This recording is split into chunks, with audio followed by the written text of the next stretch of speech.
On my 65th birthday, I received not congratulations, but a sentence. "Dad, you're no longer part of our family," came in a text from my daughter. I stared at the screen, memories flashing, her first steps, her school years, her wedding where I held her hand, all erased by one line. But if she chose to erase me from the family, so be it.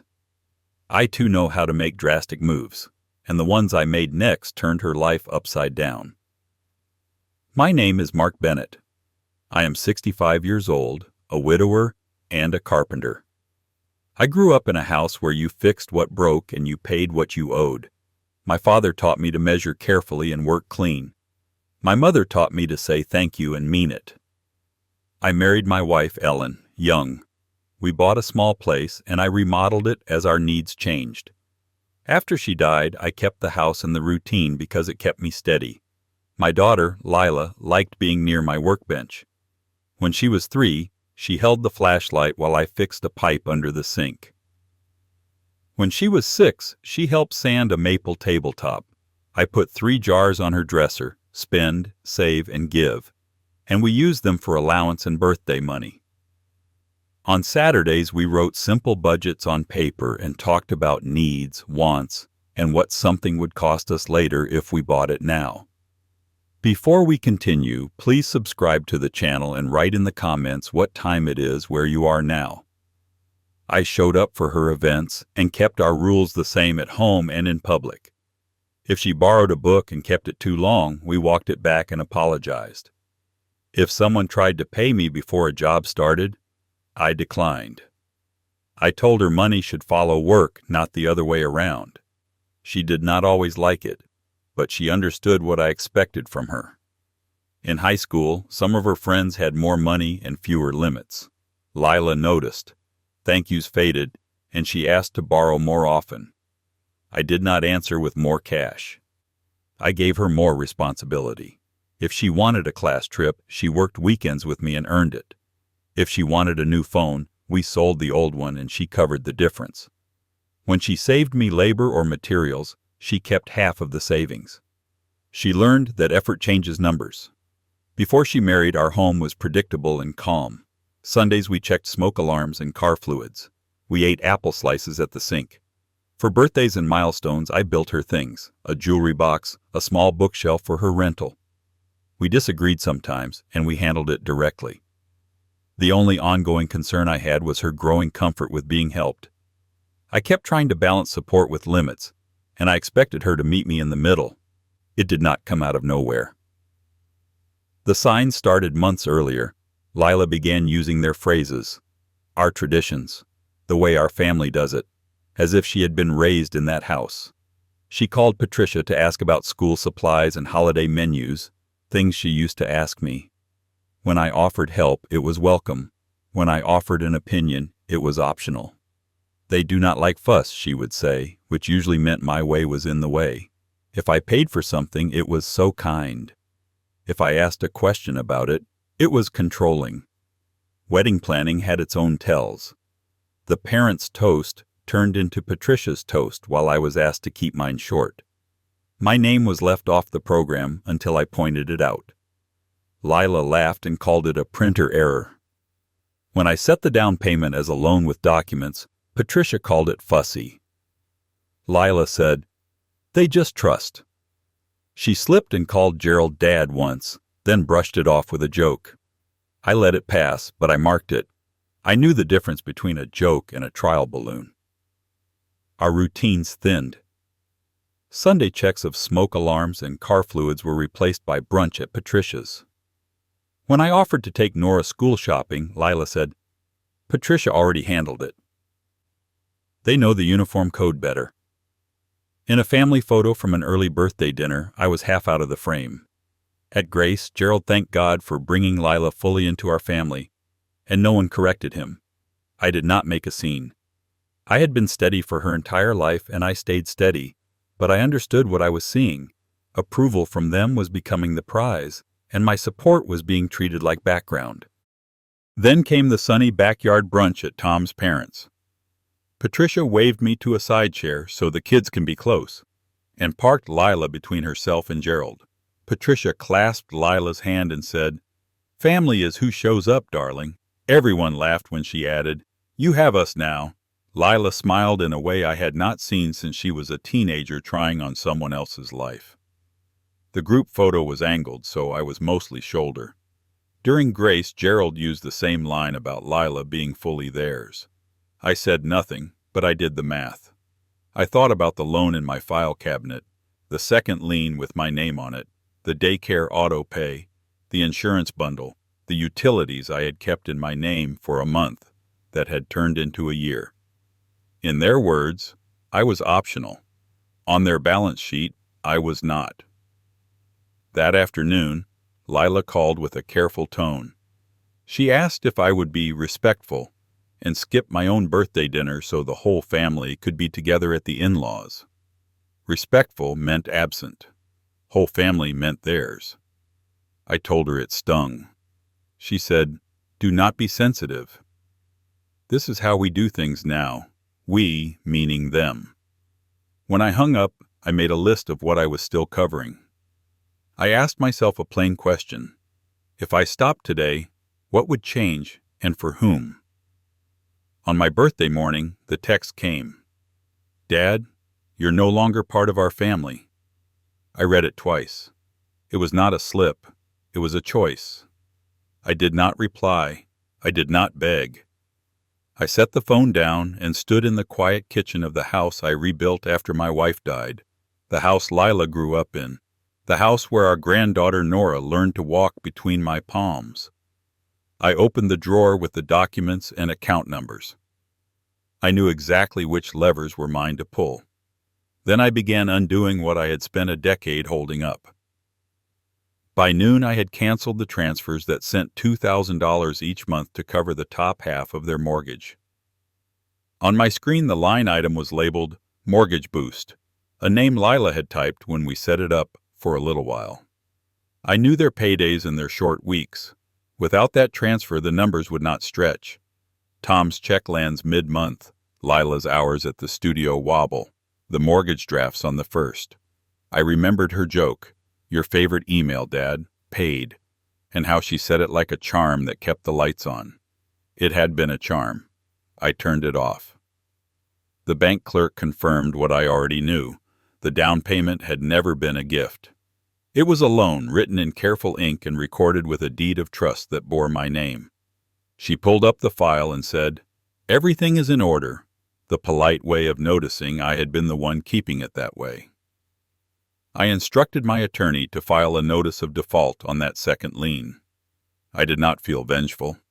I felt exact. For years, they had arranged life around an invisible column called Dad.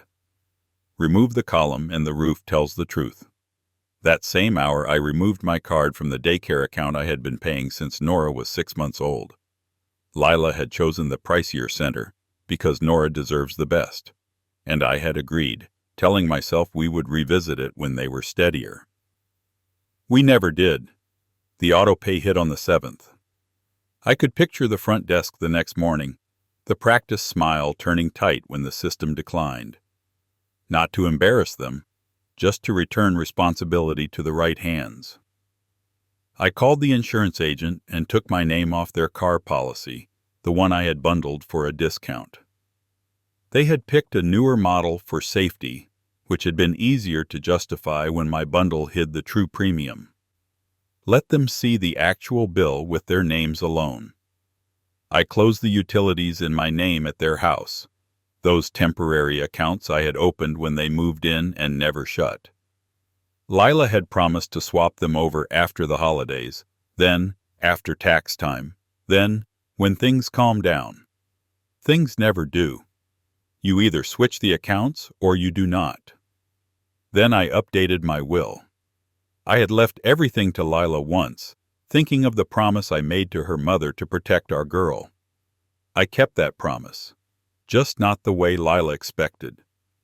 The estate became an irrevocable trust for Nora's education and first home, locked behind safeguards no adult with my blood or Tom's would ever breach. Funds would move on schedules tied to milestones, not moods. I was not cutting my family off, I was cutting the siphons. I signed with steady hands.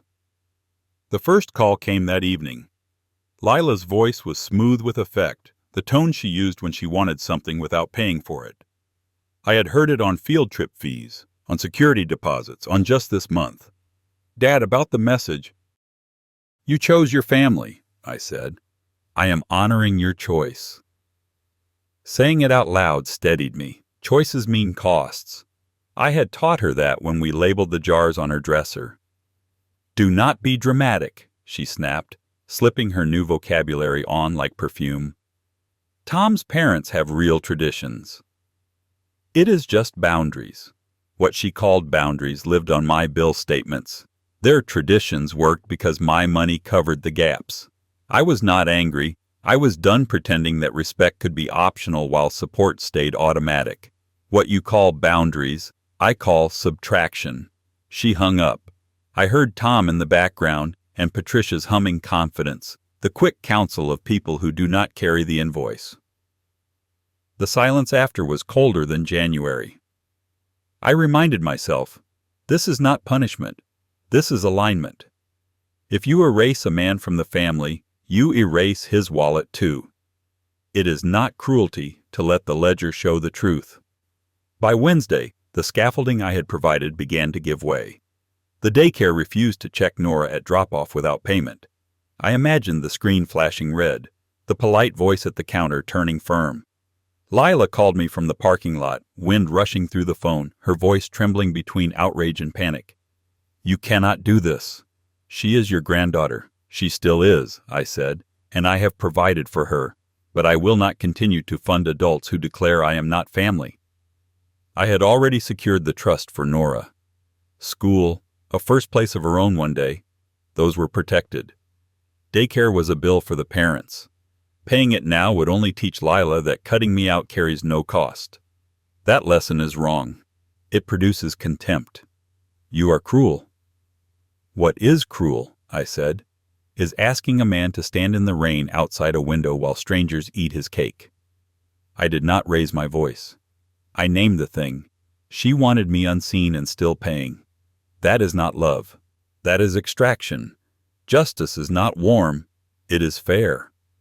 She started to cry, then snapped the call off. I put the phone on the table and breathed. I thought of every time I had let a small disrespect slide because it seemed easier than conflict. Easier is how you arrive here. On Friday, a white envelope from the lender arrived at their door with bold letters and a timeline no one there could charm. I knew the mail cycle. I knew the dates. I had set the loan up properly for moments like this. Clear documents, clear consequences. Within the hour, Tom's father, Gerald, called me, his voice thick with the confidence of men who have never been told no. "Mark, be reasonable. We take care of our own. Family means being flexible." I looked at the copy of Lila's text on my desk. The word family stared back at me, empty of me. "You told my daughter I am not your own," I said. "That is not flexibility. That is a door closing. If I bent now, I would be teaching them that words do not matter and lines are props. That is how families rot." He blustered about community and mercy. I have nothing against mercy. I have practiced it for years. But mercy without accountability is subsidy. "Mercy has already been paid," I said, "and it comes with receipts." He went quiet at that. People who live on favors dislike receipts because receipts remember. After he hung up, I sat a while and checked myself. Was I getting even or getting right? Getting even is about pain. Getting right is about order. I was not inventing a cost. I was returning cost to the people who made the choice. Justice in a family is often just that, putting weight back where it belongs and letting adults feel it. When they do, they either learn or they leave. Either way, the house stands straighter. I was not inventing pain for its own sake. I was enforcing a rule I had taught Lila since she could count. Choices carry their own bills. If I stepped back now, the pain would be clean and useful. If I stepped in again, it would be muddy and endless. I took a pencil and made a simple calendar. Daycare draft on the 7th, already off my card. Insurance renewal on the 15th, my name removed, their premium shown in full. Utilities cut over by month's end. No more temporary grace. Notice of default clock already running. Dates, not arguments, would move this forward. I would not debate, coax, or plead. The mail, the due dates, and the math would speak. That is not revenge. That is gravity. I thought about Ellen. I promised to protect our daughter. Protection is not the same as rescue. Rescue had turned into permission. Permission had turned into disrespect. If I wanted Nora to learn anything from me, it had to be that love does not excuse bad behavior, even when the bad behavior comes from people you love. I was not going to hurt Lila. I was going to stop helping her hurt herself and me with my money. I would not raise my voice or my hand. I would remove the cushion that kept every fall from teaching her anything. If they decided to call that cruelty, they could, but the ledger would still be correct. And this was the quiet truth I came to and did not look away from. I was done paying for my own erasure. The plan I had set in motion would do what lectures never could. It would strip away the illusion she lived in and show her exactly what held her life up. One pin at a time, I would take back what was mine, and the structure she built on my patience would drop to the ground, loud enough for everyone to hear who had really been holding it together. Call it revenge. I call it justice and truth, signed and dated. The life they built on my wallet will come down fast and loud, and I am there to make it happen. The next morning, Patricia tried to broker a truce by text. Emotions ran high. Let's reset as a family. Family was the word she used when she wanted my compliance. I left it unread. Resetting for them meant I paid. Resetting for me meant they faced the math. Tom showed up at my job site around lunch, hands in his pockets, looking at the ground like the bill itself was down there. "Mr. Bennett," he said, formal now, "this is getting out of hand." "What is?" I asked. "The daycare thing. The lien notice. Lila is a mess. Both were in place years ago," I said. "I stopped covering what adults should cover. That is not out of hand. That is a hand pulled back." He shifted. "We are family." I pointed at the glove box where I kept a copy of the text, printed and folded. "Your family told me otherwise." He had nothing for that. He left with a promise to talk to everyone. Talking had been the currency for a long time. The bank took forms. On Wednesday, when daycare refused Nora, Lila called from the parking lot. After I told her I would not restore my card, she tried another approach. "You always said you would protect us." "I said I would protect you," I answered. "From things you cannot handle, not from the results of your decisions. I have protected Nora with a trust.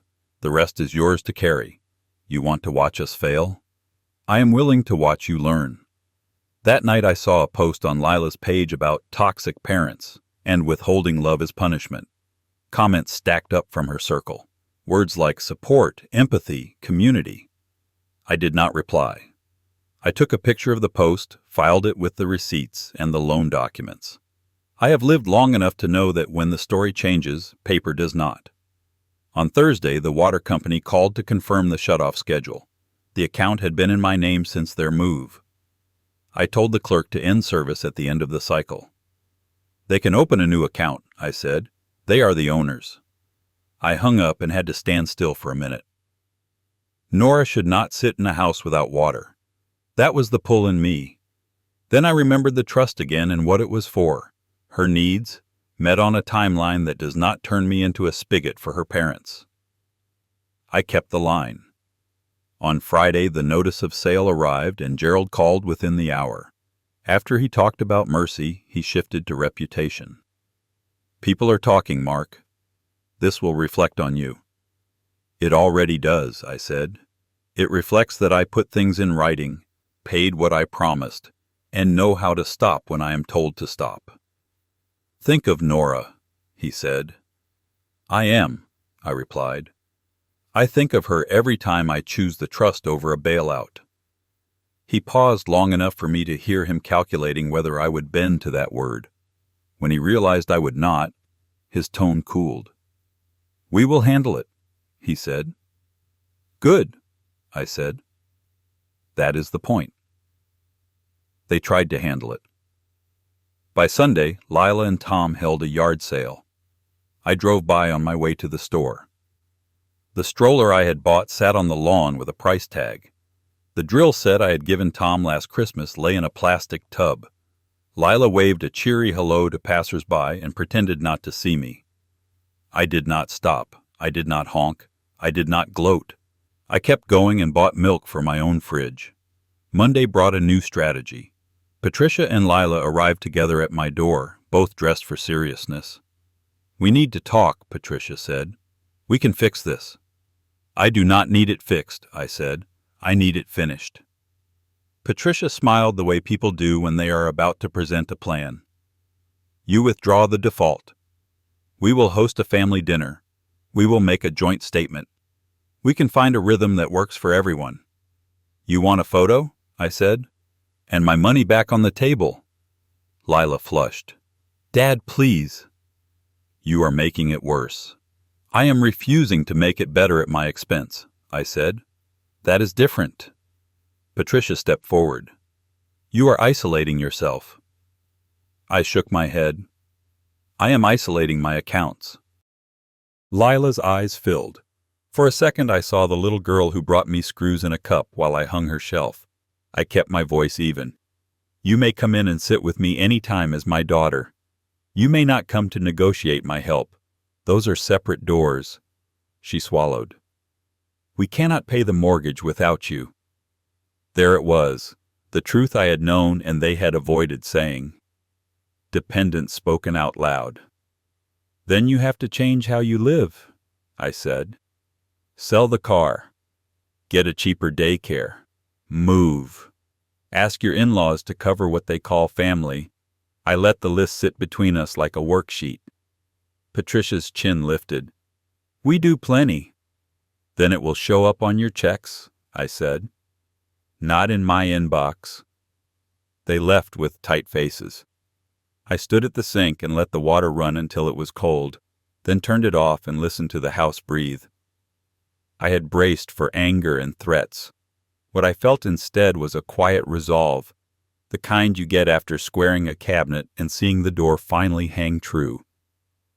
After they left, I sat with a notepad again and wrote what I would and would not do. No cash to the parents. Essentials for Nora only, paid directly. Doctor bills, school fees, winter coat if she needs one. No arguing on the phone. Everything in writing. No posts, no responses to posts. If they come to my door, we talk on the porch. If they threaten, I call my attorney. If they apologize to buy time, I let time prove it. I was not going to improvise this. Improvising had kept me paying.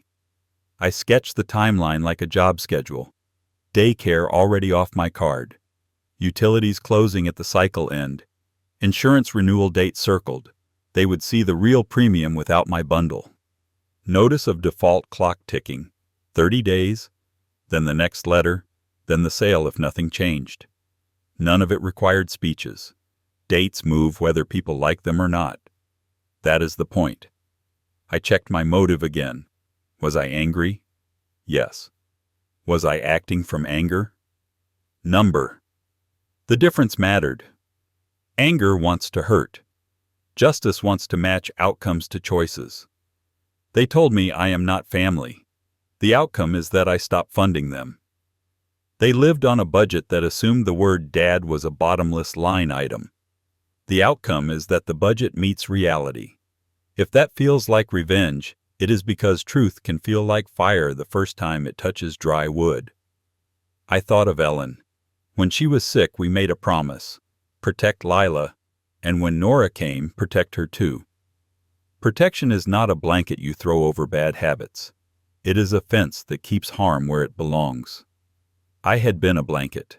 I was choosing the fence. For Nora, the gate is open. Her trust is sealed. Her needs will be met, but the adults do not get to climb over by holding her in front of them. I wrote a letter and mailed it to Lila and Tom so no one could claim confusion. 1 page.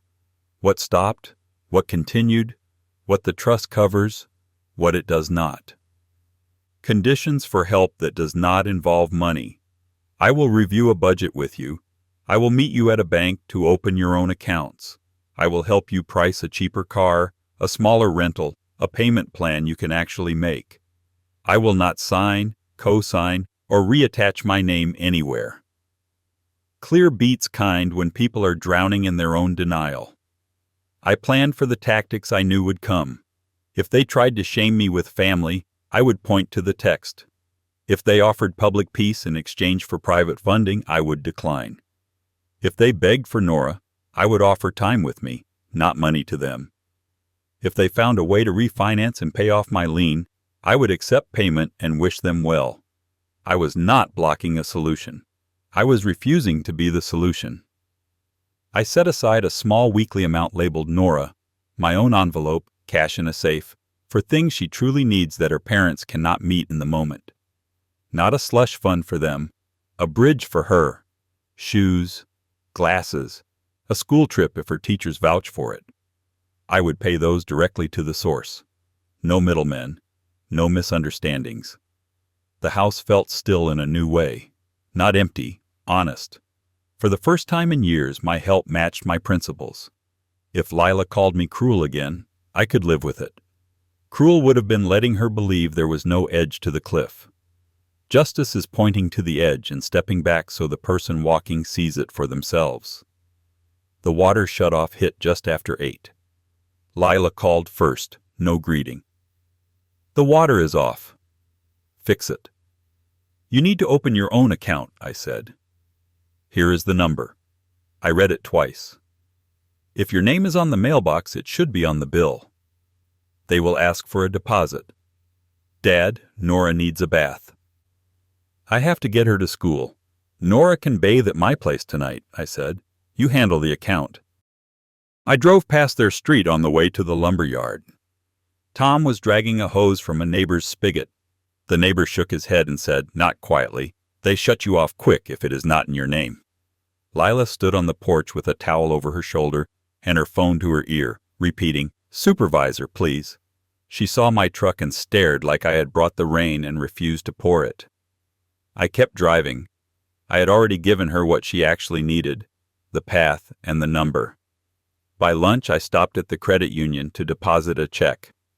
Lila and Tom hurried in ahead of me, a folder clutched to Lila's chest. We ended up in the same small lobby, them to a loan desk, me to the teller. I did not try to listen. I did not have to. The conversation leaked out anyway. Low voices, then a longer silence. I caught one clear sentence from the banker. We would need the second land holder to subordinate, and your debt to income does not qualify for a personal loan. They came out 20 minutes later, faces set the way people look when they have decided to blame someone. Lila walked straight to me. Sign whatever they need so we can refinance, she said. They said you have to subordinate. I am not signing, I said. If you want the second lien gone, pay it. That is not possible right now, Tom said. They said the late marks and the balances. You are not supposed to share that, Lila hissed at him. Then to me, just help this once. We will fix it after. Just this once is how we got here, I said. You told me I am not family. I am matching your decision. I am not an obstacle. I am simply not your solution. Lila's voice climbed. They would approve us if you were reasonable. No, I said. They would approve you if your numbers worked. Behind her, the banker hovered with a polite half-smile, holding out a brochure as if paper could cushion a fall. We can revisit in 6 months, he offered to them, with on-time payments, and if the second lien holder agrees to subordinate. I thanked him for taking care of my deposit. Lila glared at the slip in my hand like it was proof that I could fix this and would not. She was right about the second part. Outside, Tom tried one more angle. Mr. Bennett, Could you at least write a gift letter? They said that might. I will not rewrite history to fix today, I said. It was a loan. I documented it so no one would argue later. We are at later. Lila pressed her palms together. So you are satisfied? Is this fun for you? Satisfied, I said, that the truth is finally doing the talking. Not fun. Necessary. They walked to their car without speaking to each other. I sat in my truck for a minute and let the relief settle. Not glee. Relief. I had not raised my voice. I had not made a scene. The math had spoken in a room with windows and witnesses. That is what I wanted. Justice and truth, signed and dated, doing their work without me having to carry them. 2 days later at 3 p.m., the aftercare office smelled like dry markers and hand sanitizer. A blue tape line marked where parents should wait. Lila stood past it, arguing with the receptionist, a woman with a neat bun and a clipboard. Nora sat on a bench swinging her feet, hair damp from recess, watching the grown-ups talk about her like she was not there. We will pay tomorrow, Lila said. Just release her to me. I cannot, the receptionist said. Policy is clear. Balance must be paid before release unless we have a written arrangement on file. I stepped to the line. What is the amount? Both heads turned. Lila's shoulders dropped and then went rigid. Do not make a scene. How much? I asked the receptionist. She checked the screen. Past due for last week and yesterday's day rate. 184. I will pay the school, I said. I will not pay you. Lila flushed. You are humiliating me. I'm getting your daughter out of aftercare, I said. That is all I am doing. I handed over my card. The receptionist glanced at Lila. Is this okay? It is more than okay, I said. Print the receipt with my name on it. Email the statement to Lila. For the record, do not put my card on file. While the printer chattered, Lila tried a sideways move. Just give me the cash and I will handle it. No, I said. I will pay the school. If you have a problem with that, we can leave her here until you get the money together. Nora looked up at me then, worried. I kept my eyes on the receptionist. Please add me as an emergency pickup and contact for arrears notices. Not as payer of record. If there is a block on release, call me and I will pay the school directly. The receptionist nodded and slid the receipt across the counter. Paid in full. Nora can go, Lila hissed under her breath. You could have just transferred it to me. And taught you that I pay on command, I said softly. This way, Nora leaves with us, and the bill is settled with the people who provided the care. I crouched to Nora's height. Ready to go, kiddo? I have orange slices in the truck. She nodded and took my hand. As we walked out, Lila fell in step, tight-lipped. In the parking lot, she stopped me at the curb. You think you look noble, she said. You look controlling. I look like a man paying the school, I said, because the parents did not. I buckled Nora into the booster and waited for Lila to cool down. She did not. She stalked to her car and sat, phone in her lap, fingers still. On the way to drop Nora at her house, my phone buzzed with a new text from Patricia. Family dinner tonight at 6:30. Let's put this behind us. Everyone will be there. Photographer friend is coming to capture a special moment. There it was, the plan I had been expecting. Optics first, payment second. A staged reconciliation, a smiling photo under string lights, a caption about healing and unity. Post it, tag me, then ask me to call the bank and withdraw the default because we are all good again. If I refused after the photo, they would have a fresh weapon. Look, he is the problem. I texted back. I will stop by at 6 for a short talk. No dinner, no photos. At 6, Patricia's house was lit like an event, not a meal. A ring light glowed near the mantel. A phone on a tripod faced the long table. Place cards with calligraphy lined the plates. Cloth napkins said, in gold script, Family is everything. A young woman with a camera hung back by the kitchen door, adjusting a lens. Patricia swept over, all welcome and smooth edges. Mark. Perfect timing. We thought a little blessing before we eat, a few words from you, then a beautiful photo of all of us together. It will mean so much to Lila. It will mean a lot to your followers, I said. What do you need from me besides a picture? She smiled wider. Just a fresh start.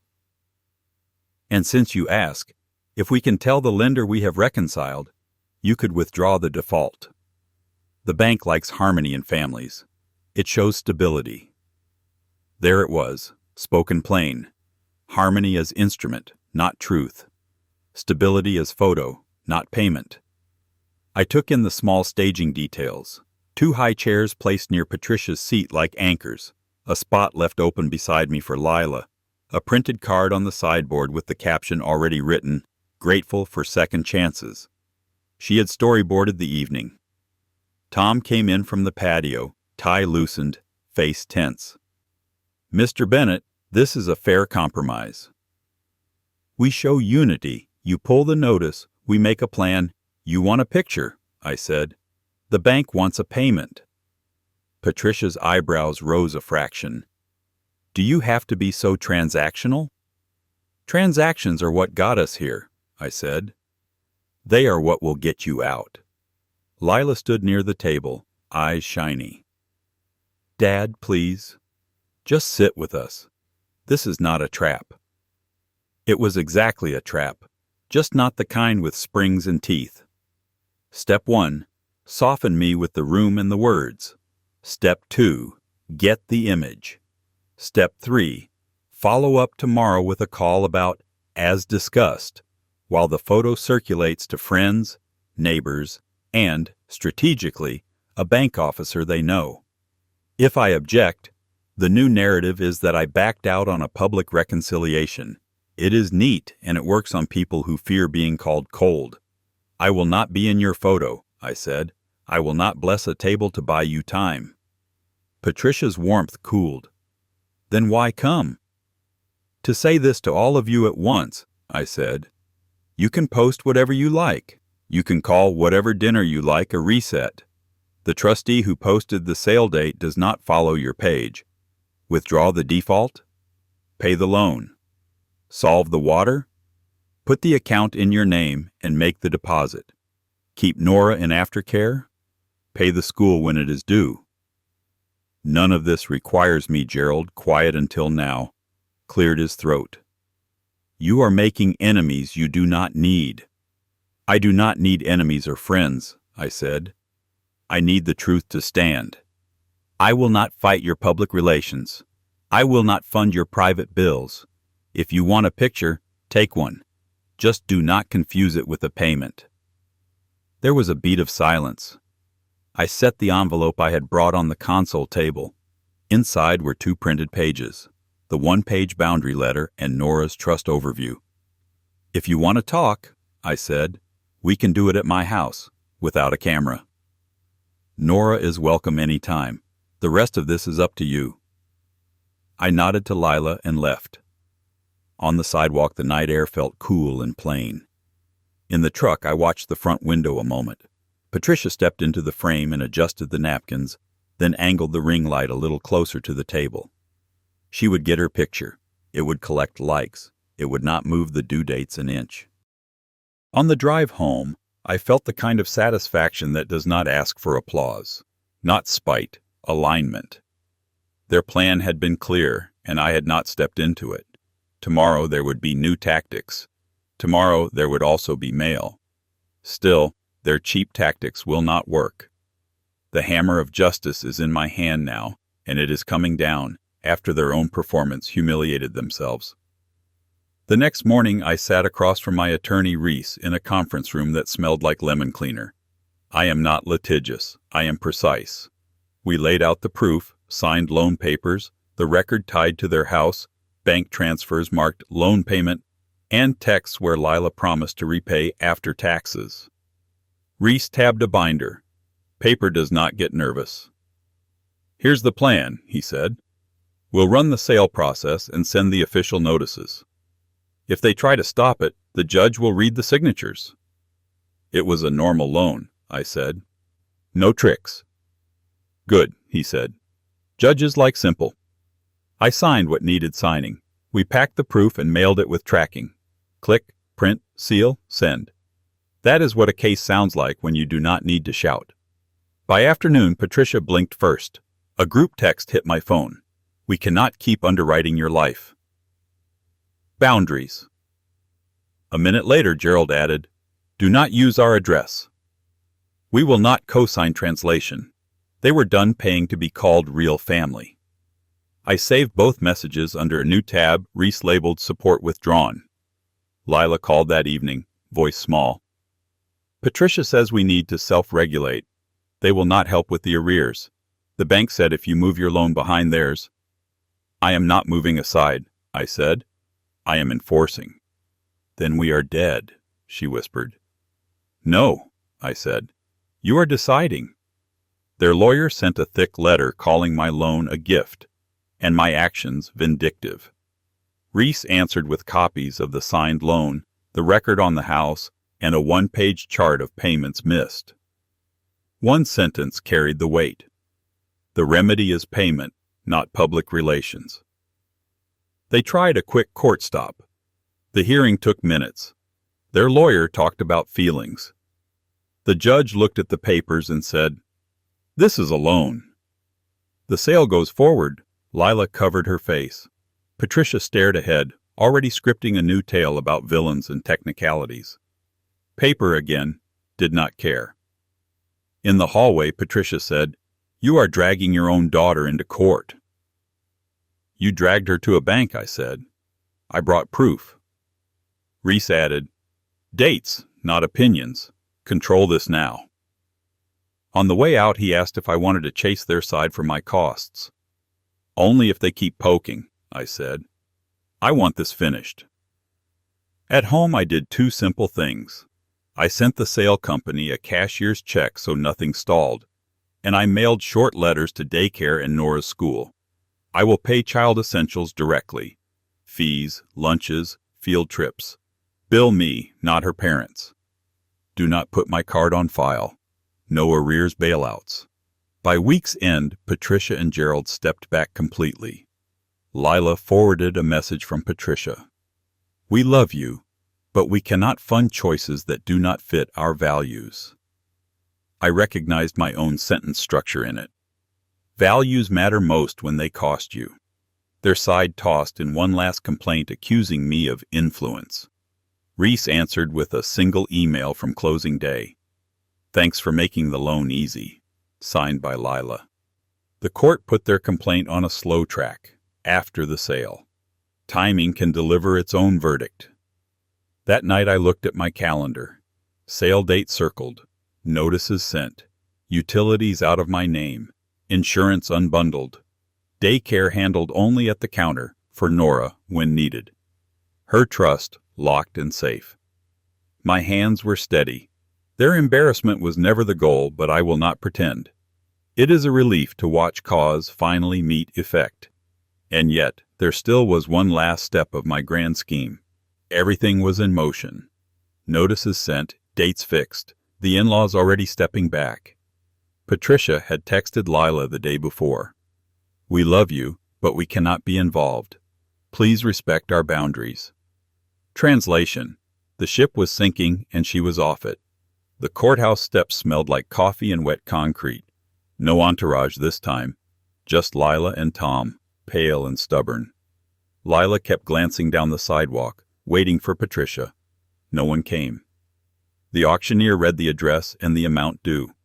Reese stood at my shoulder. "Opening bid from the beneficiary," the man called. 208, Reese said, even. What they owed, said out loud. A flipper lifted his paddle, then lowered it when Reese nudged higher. Another investor did the math and stepped back. Going once, going twice. Sold to the beneficiary title changed hands in a sentence. I did not cheer. I signed. Lila made a sound I had not heard since she broke her arm at 9, shock turning to pain in the same breath. "You cannot do this," she shouted, loud enough to turn heads. "This is my daughter's home." "Mom would never—" "Your mother kept her word," I said. "You did not. I paid the debt years ago. Today, I took the deed that goes with it." She fumbled her phone and called Patricia. It rang out. A reply buzzed in seconds, clean and cold. "I cannot help. This is between you and your father. Do not come here." Lila stared at the screen like it had betrayed her too. The next morning I served the notice to vacate with a simple cover letter. Cash for keys if the place was left broom swept by Friday. Lila ripped the letter and threw it at my feet. "We are not leaving," she said, voice shaking. "We have nowhere. They will not take us." "I offered you a clean exit," I said. "Take it. If not, the court will set the date." They refused. We filed the eviction. 10 days, said the judge. On day 10 at 8 a.m., a deputy knocked, professional and bored. "You can take personal items, no fixtures, no damage." Tom wrestled the television. Lila went for the chandelier Patricia once bragged about. The deputy tilted his head once. "That stays." "You are killing us," she cried, voice raw. "Dad, please." "Please, I will do anything. Just give me 1 more week. They will not let us in." "I have nowhere.